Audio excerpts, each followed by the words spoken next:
Hi, Eric and Candy. It's so nice to meet you both. Nice to meet you too, Patrick. Hey, how are you doing, Patrick? Oh, it's so good. And I'm so excited to talk to you about this film. I loved it. And I specifically loved both of you with Porky and Petunia. Oh, I think the big question on my mind that I think audiences want to know is how would you define Porky's riz when it comes to his relationship with Petunia? If both of you can describe that for me, that'd be great.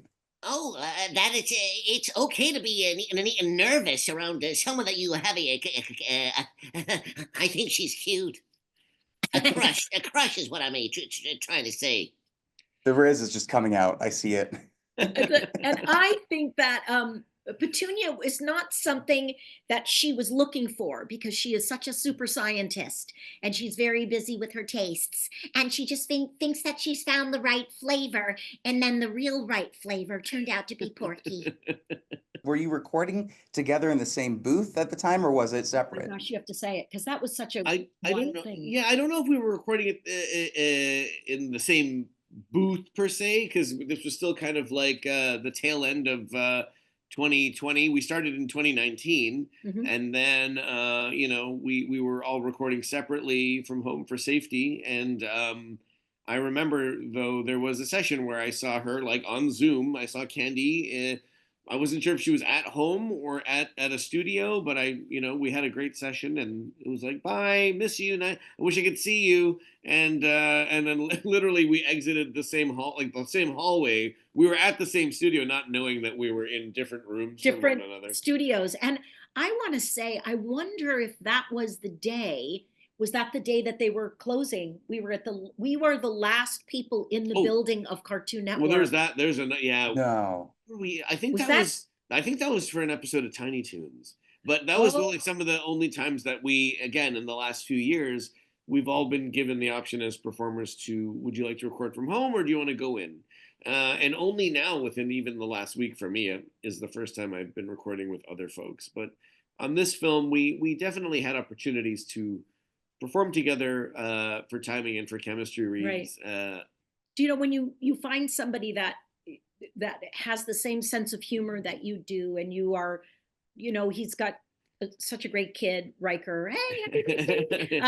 And I think that we have the same sensibility. It's so wonderful to get to play act that as a relationship on screen. It's very easy because I remember that Porky and Petunia start as a friendship, Mhm. and then there is an attraction, and then he doesn't show up, but it doesn't matter. That doesn't matter. It's typical. But it evolves into something a little bit more, and I think that she just finds um him charming and affable and a great companion. Kids, it's the real Roth and Rachel. Will they or will they not? Not to give any spoilers, but I'm at the edge of my seat every time I watch this movie. Well, Davi, welcome to the interview. I'm excited to talk to you actually, because speaking of friendship, there's a big friendship between Porky and Daffy in this, and they really get a feature-length story to really tell and flesh out their characters. Eric, you've been doing this for a while now, and you have to switch constantly between these characters. What is the process like for that? And having taken the role on for so long, have you become like having shorthand with the characters, or are you kind of thinking, what would Mel Blanc do in certain situations? Oh Has it yeah, become your own thing? that's tattooed on my back. Is what would Mel do? When I was in prison for 10 years, I had that tattooed on my back. It really is. It's the blueprint. I call Mel Blanc the blueprint. He is the blueprint. He was the original performer and creator of most of, if not all, of the Looney Tunes characters, and aside from June Foray, of course, being there, filling in the other side of Looney Tunes. And yeah, you can't veer off of the tracks when it comes to these characters, because I'm not the only one that grew up with them, and that is as familiar with them 90 years later.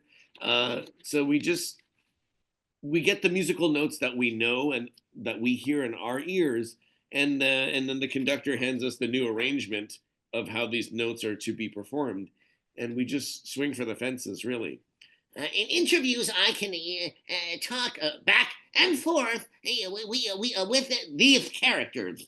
But for the film, we will start with Porky. He's less taxing because when I start as Daffy, he's always at 11 and breaks the dial and keeps going and going.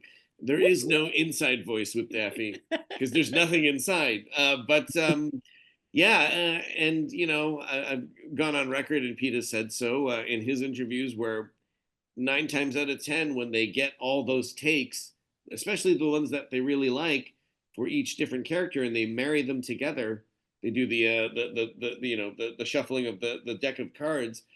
They seem to work most of the time, and I'm really lucky to have directors like Pete and Alex, there to make sure that I don't fall off the trapeze. He is beyond incredible, and besides that, he began as an animator. As we like to say, he's all in. He's all in it, and I think that there's not a lot of reining him in and keeping him on track. And sometimes I think that Pete Brownguard, who I think is genius, Johnny Ryan, all of these guys, Derek Bachman, I believe that they write Looney Tunes. They trust Eric so much that they write for him, and they write to his sensibilities, and that all of us, Alex, everybody, we're all on the same playing field. We all get this rhythm, and we've seen other iterations. I have been in some rooms on this where I've seen other Porkies and other Daffies and everybody, and I think that when you have somebody that's able to do them all, that's where the cohesion is, and that's what makes this film different, is that you don't have a different Porky and you don't have a different Daffy. You have one man. I call him the Mel Blanc Jr.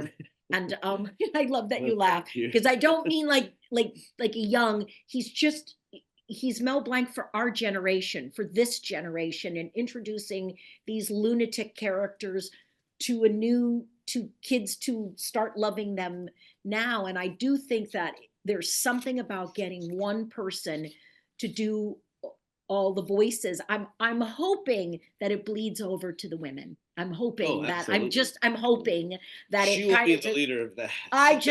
I'm standing in the background, I have my little hat on, ready to go on, and I just love the franchise, but I really do feel that that's what's different and special about The Day the Earth Blew Up, is that for the first time, it's a feature-length buddy comedy. For the first time, it's the same person doing all the voices. How did you get a better answer than Eric, Candi? Well, he can't. He's too little. Too little. Oh, man. He's too Canadian, is what it is. I know.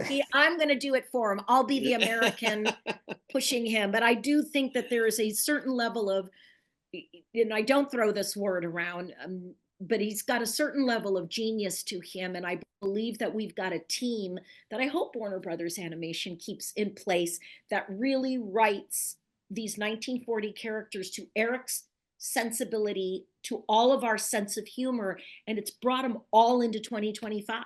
I really do think that that's it, and I think the movie is hilarious. But I also thank you welcome. For the kind words. You. But what I also think, Candi, is that anyone that has, in my experience at least with these characters, and I've worked with Candi for so many years now, everyone is looking at the same target, and I think it's to exactly what you said, bring these characters to a new audience and make sure that they get seen, and that they not only get seen, but that they bring as many laughs to the new folks that watch it as much as we got growing up watching them. And I do think what I want to be clear is that anybody who has voiced these characters prior did a great job. They're all friends of ours. It's all, I'm just saying there's something about this movie when you have the same person doing it where he can match his energy coming from two different characters. He matches his energy. This is the most energetic I've ever seen Porky, who just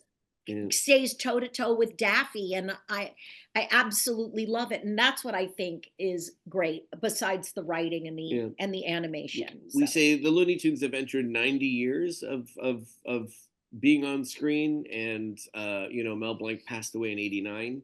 And I always thank the men and women that have carried the torch and passed it on long enough for me to go from the kids' table at Thanksgiving to eating with the adults.